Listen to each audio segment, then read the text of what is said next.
Hello and welcome to SweetSpotDFS. I figured I'd do a round 4 preview, like a round 4 showdown preview for the Masters. I have some interesting information to provide. If you were with me during the strategy video or the course fit video, you're going to be familiar with a lot of the stuff I talk about. If not, so be it. But I would highly recommend just watching all the way through. So let's go ahead. Let's bring up the spreadsheet. So this is the dream sheet. This is something I've advertised, throughout the entire week. But we're going to use this to kind of dig into round 4 showdown and just see anything that jumps out. So first and foremost, if you've followed me before, you know I'm a huge proponent of the bucket system. And what I told you during the strategy video and actually during the bucket system video is that we wanted a 1-2, a 1-1, a 2-1, and a 3-1. Those 4 buckets. Let's see, 1-1, 1-2, 2-1, 3-1, 4-1. Those 5 buckets. You wanted 5 buckets, or you wanted golfers with those 5 buckets. So just to check, my favorite 1-2 was Dustin Johnson. When I started creating lineups, no lie, I kind of got off of Adam Hadwin. That was the course strategy video I did. Adam Hadwin was someone that just was easy to fit in with some of my favorite players, like Justin Rose being my favorite 3-1, and a few people around that 7,300 mark, including like Shane Lowry, and we'll get into some of the other prices. But when I started making lineups, it was difficult to create a lineup that, I shouldn't say difficult, I just didn't like Adam Hadwin. The more and more I created lineups with him, I just didn't like him. So I pivoted to Abraham Ancer, which was fantastic. I couldn't be happier. But yeah, so I went with Abraham Ancer as my favorite 2-1. So I've got my 1-2, my 2-1. It was tricky looking at 1-1s because there were a bunch of 1-1s, but in all honesty, I knew an expensive 1-1 was going to be up at the top. I just didn't know which one it was. I guess if I were to look, Xander was my favorite 1-1. It was easy to get to him, and then Webb was my second. So those 2 guys were kind of in my core. But just to see JT and John Rahm up there does not surprise me. So this is where, creating lineups based off the bucket system is a little bit tricky, is trying to find the right pieces to fit into that bucket mold. Either way, here are your 1-1s. So again, DJs are 1-2. Abraham Ancer's are 2-1. I mean, Sebastian Munoz is there as well as our, 2 of our golfers that are 2-1s. We want to find, well, we'll get to the 3-1s, but we also wanted to find a 4-1 as I was creating lineups. Also, I was like, man, my favorite 4-1 was Louis. So if I scroll down, you're going to see Louis here. He had a terrible, here's your Saturday round. He had a terrible Saturday round, which is unfortunate, but, after round 1, looked like a fantastic play. Round 2, again, he was still up in the top 10. Like, couldn't be happier.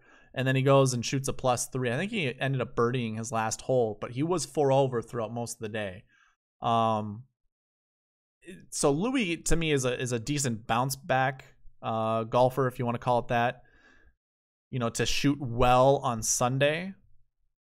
I'm not gonna, to me, you already have 2 other 4-1s up here in Patrick Reed and Rory McIlroy. And really, Rory was my favorite 4-1 going into this. So I created a few lineups with Dustin and Rory in them. Because Rory, again, he was one of my favorite 4-1s, but I just could not get off of Dustin Johnson. I couldn't.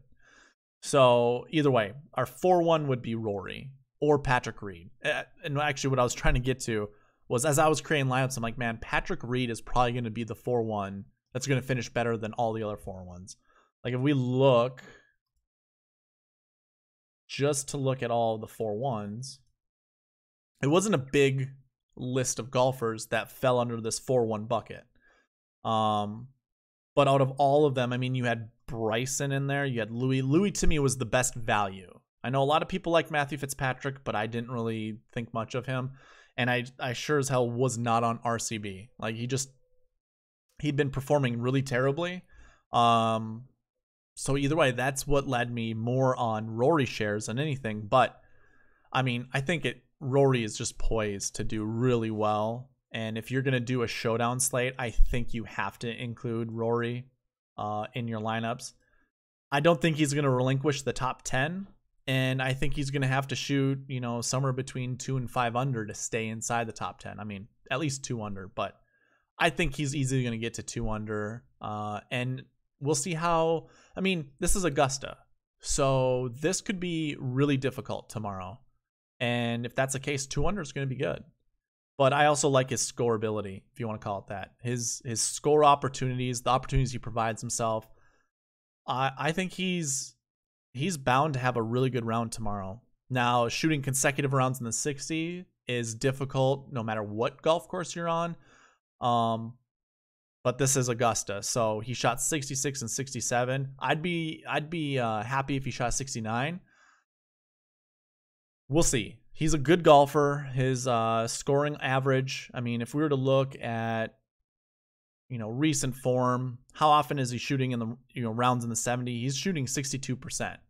So getting one more would be pretty good. I mean, he has a season-long average of shooting in the 60s, 60% of the time.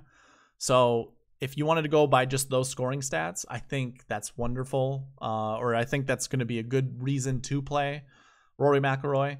But yeah, so our 1-1s, our 2-1s, our 1-2, all of those are covered, but the one we needed is our 3-1 bucket. So let's go ahead and sort by that. Actually, just put a filter on. I knew all of the 3-1s I was not going to play. And if you were with me during the strategy video, you knew it was between these 3 golfers. When I was creating lineups, really, Matt Wallace, his price tag was the simplest to get to. But when we look at round 4 scoring, you know, I do like Matt Wallace as a bounce back candidate, someone to shoot in the 60s, but really all of them, you know, they all shot their first round in the 60s and then all shot in the 70s. I think I'm going to be more, let's put it this way. I think I'd be more disappointed owning Matt Wallace and him doing poorly than I would Paul Casey or Justin Rose. So really, it's up to you guys. Maybe the pricing is going to allow you to. And I really don't know what Matt Wallace's scoring average is for round 4 scoring. I'm not even sure if it's going to matter all that much because, you know, it's Augusta. It's a major. I'm looking up Matt Wallace's scoring average just so you guys know. Actually, I'll look all of them up.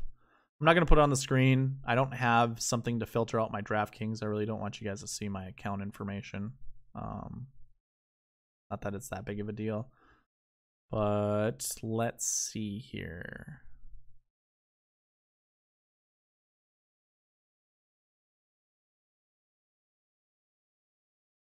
So Matt Wallace's scoring average is 70.9 in round 4.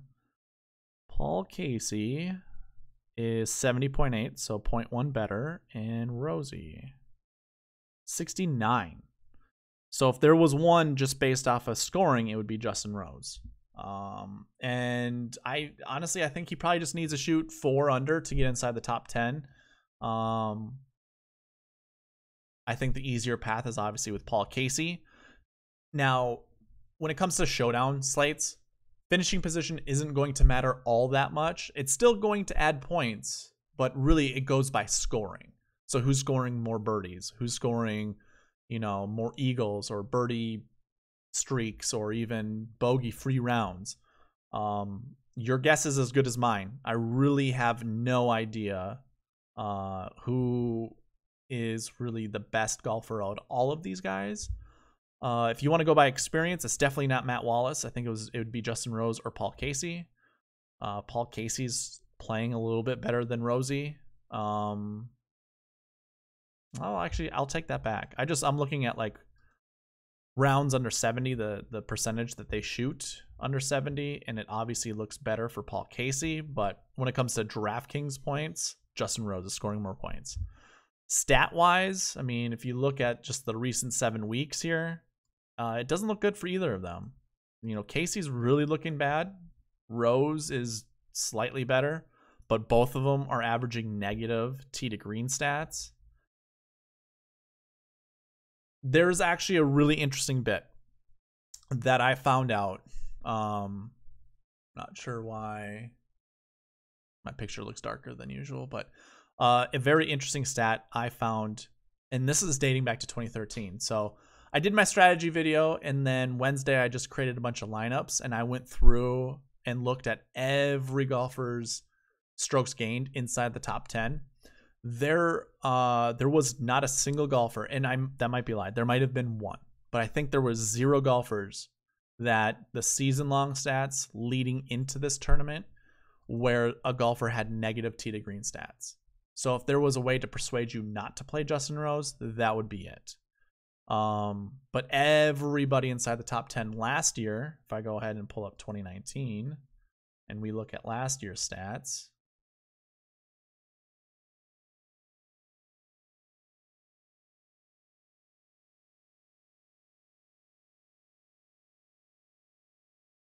let me go ahead and filter this and freeze it. There we go. So if we look at last year, if you look at all the strokes gained, nobody had negative tee to green, negative tee to green stats except for Patton Kizzire, who was 18th. But everybody else inside the top 10, none of them had negative strokes gained tee to green. And then if you go through it, all the other columns here, you can see we had Webb was an off the tee, a negative off the tee.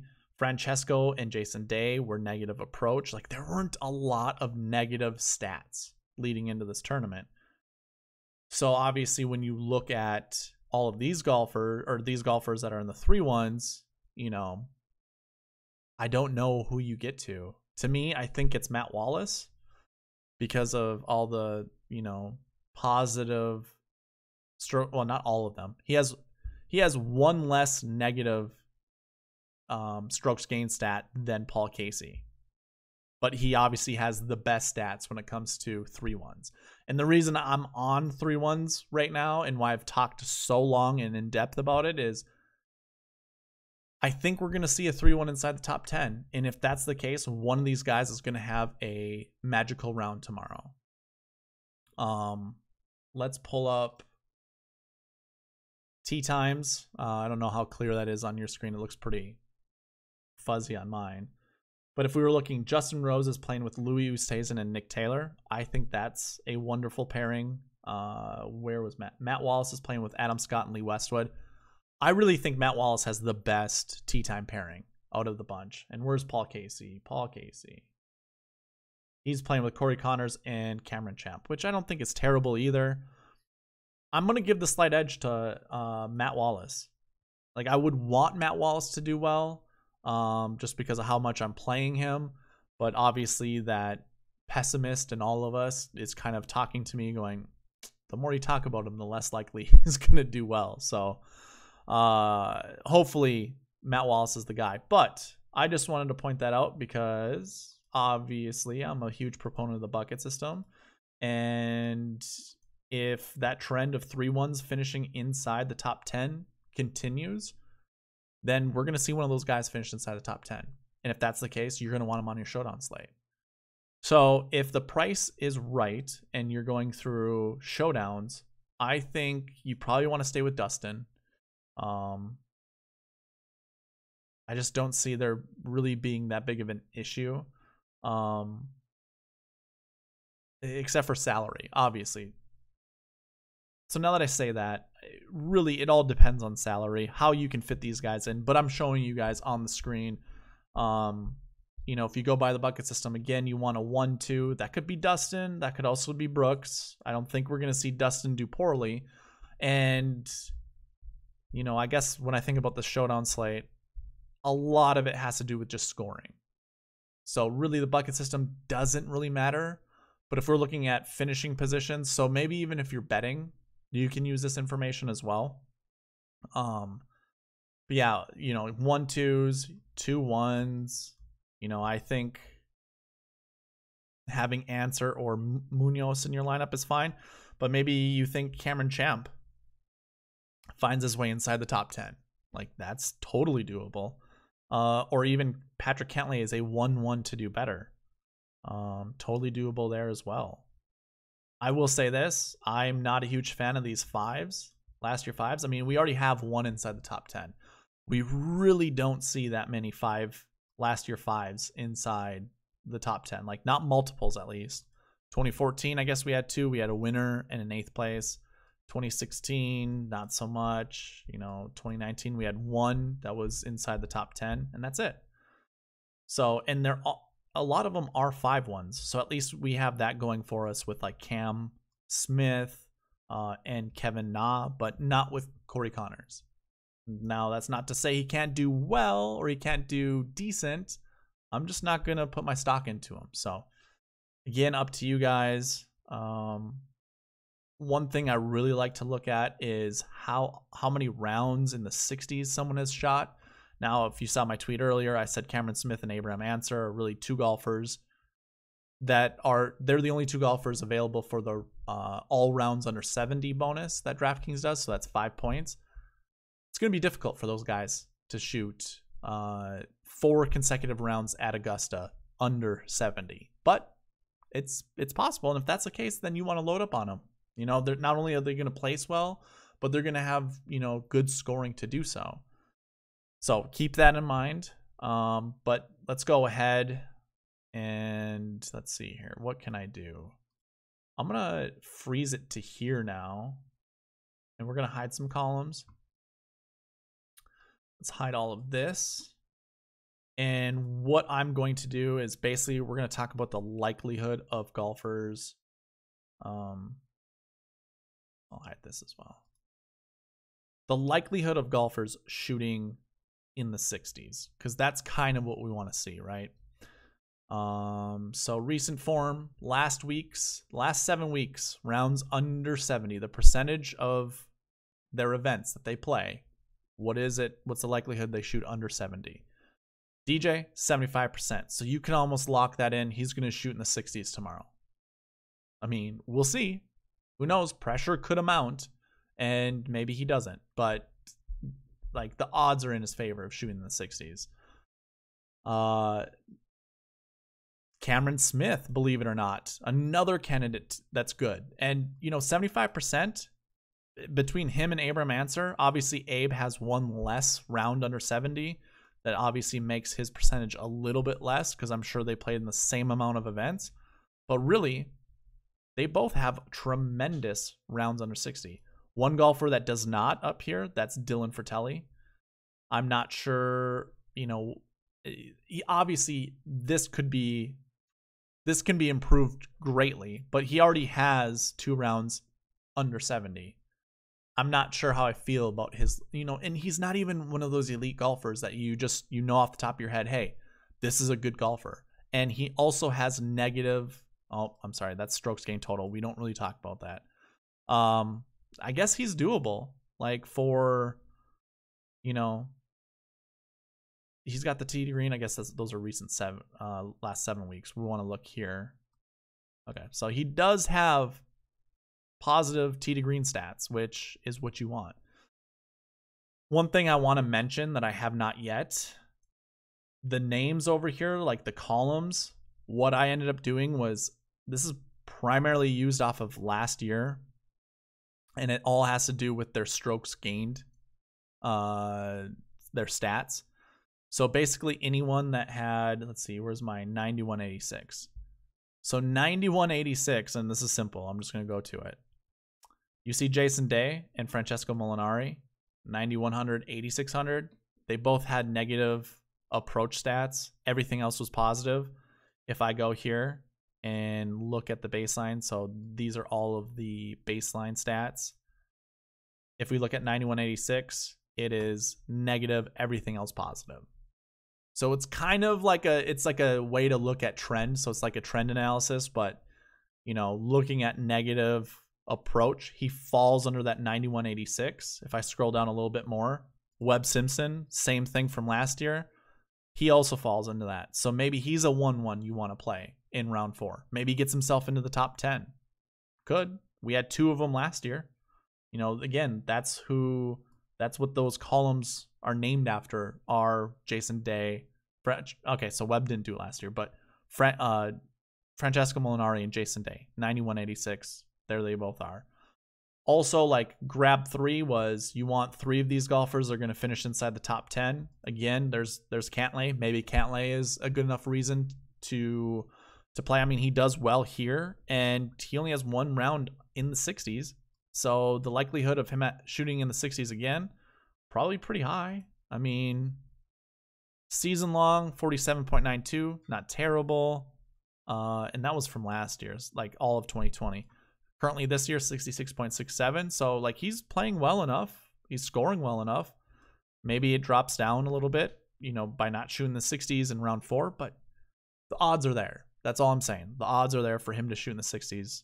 Pretty good. And likewise, so those were the grab 3s. Grab 2 is a whole different category that has something to do with something I saw last year. So what does Cameron Champ have? Is it negative putting? Yeah, so everything is positive except for the putting. So that's obviously what I saw last year. Everything was positive except for the putting.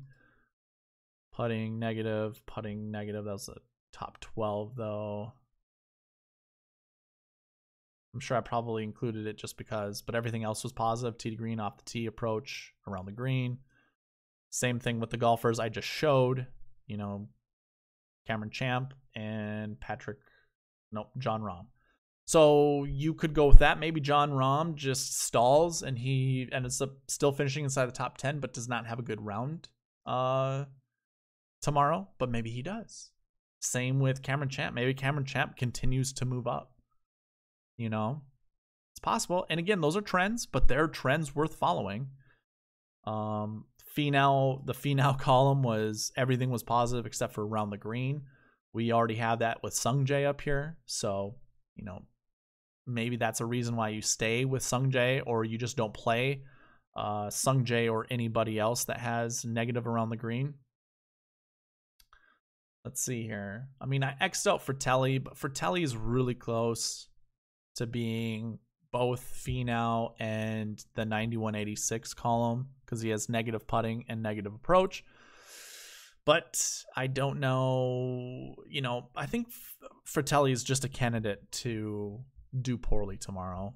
Could be wrong, but, you know, I don't know if he comes into tomorrow's round having a lot of pressure under him to do well. If that's the case, then, you know, I think he's one that will fold under it. Looking at recent form versus baseline, I'm just trying to see how many negatives, you know, if there's a golfer that has a ton of negatives, to highlight them. But I'm just looking at now, John Rahm has a bunch of positives, as does JT, which you could assume. So does Abram Answer. Negative approach, though. I don't think that really matters. But either way, I am going to basically create a lot of my showdown lineups. If I create a lot, I might just create one like I typically do. But if I were to, you know, put some investment into showdowns, I would kind of stock up on the golfers that I went over. You know, Webb seems like a good candidate to finish inside the top 10 and to shoot in the 60s, as does Xander. I mean, he's one of the grab 3 golfers, and there are only, well, there are 4 others ahead of him. So maybe even Patrick Cantlay, or maybe you stick with some of these guys up here. I'd only want one Webb, because obviously there was only one Webb from last year. I want to go with Munoz because I'm more of a fan of his, but, you know, maybe, again, Patrick Reed is the 4-1 you want to choose. I just think Rory is going to come tomorrow and just shoot the low round of the day. It just seems like everything is trending that way. He could also let us down tremendously. He can easily let us down. So I don't know. We'll have to wait and see, but I just wanted to provide that. Of course, anyone that's watching my videos knows about the bucket system, and so far it's looking good. We just need a 3-1 to finish inside the top 10. Paul Casey could easily do that, and if that's the case, man, all I'd have to say is, like, I told you guys, all the buckets you wanted to go with, you just had to create the right lineups with them in it. But yeah, DJ was always my favorite 1-2. Last year won, last week 2. If he doesn't finish first, then he probably isn't going to return value, but he would have to do really bad tomorrow in order not to return value. But Abe Answer, great play there. Cameron Smith is really interesting. It's not like we haven't seen 5-1s inside the top 10. It's just, it's not at the high clip that we see the other buckets I told you about. So I don't know. Up to you guys how you feel, or what you feel, and what you think how everyone's going to do. One last piece before I call this video done is Augusta's really known for being friendly and forgiving to those that draw the golf ball, and we have our top 7 golfers, their preferred shot shape is a fade. Now, DJ used to hit a draw before he switched to a fade, so it's not like DJ doesn't know how to hit a draw.